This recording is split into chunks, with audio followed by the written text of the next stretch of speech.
எல்லோருக்கும் வணக்கம். நம்ம இன்றைக்கி இந்த வீடியோவில் வந்து ஆக்டிவ் ஸ்பெக்லி பவுல்ட்ரி ஃபார்ம் இது எப்படி நம்ம கிரியேட் பண்ணோம், இந்த கேஜ் நம்ம எப்படி செஞ்சோம், அந்த ஃபுல் டீட்டெயில்ஸ் தான் நம்ம இப்போ பார்க்க போகிறோம். இந்த கேஜ் வந்து பார்த்திங்கன்னா 4க்கு 8, 4 அடி அகலம், 8 அடி நீளம் மொத்தமாக.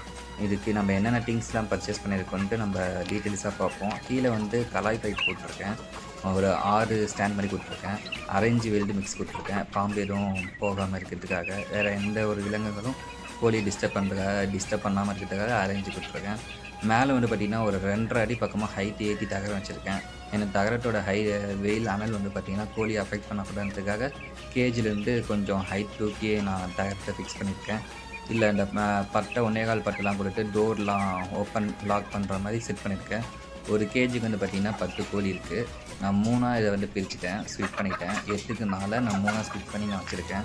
இந்த கூண்டுக்குள்ளே இருக்க கோழி எல்லாமே பார்த்திங்கன்னா சோனாலி ரகம். இந்த சோனாலி ரகம் வந்து பார்த்திங்கன்னா இது முட்டை கோழின்னு சொல்லுவாங்க. இது வந்து வருடத்துக்கு ஒரு வருஷத்துக்கு பார்த்திங்கன்னா 240 முட்டை பக்கமாக இதுன்னு சொன்னாங்க. இந்த கோழி வந்து நம்ம கேஜில் வச்சு வளர்க்கலாம், நம்ம வெளியே விடணுன்னு அவசியம் இல்லை. நம்ம கூண்டுக்குள்ளேயே வச்சு வளர்த்துக்கலாம், ஒன்றுக்கு ஒன்று கொத்திக்காது.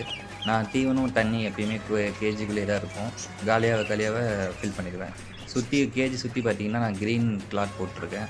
எதுக்காகனா அனல் அடிக்காமல் இருக்கிறதுக்காக, வெயிலோட தாக்கம் அதிகமாக அஃபெக்ட் ஆகாமல் இருக்கிறதுக்காக நான் மேலே தென்னங்கீட்டும் சுற்றி இந்த கிளாத்தும் நான் போட்டிருக்கேன்.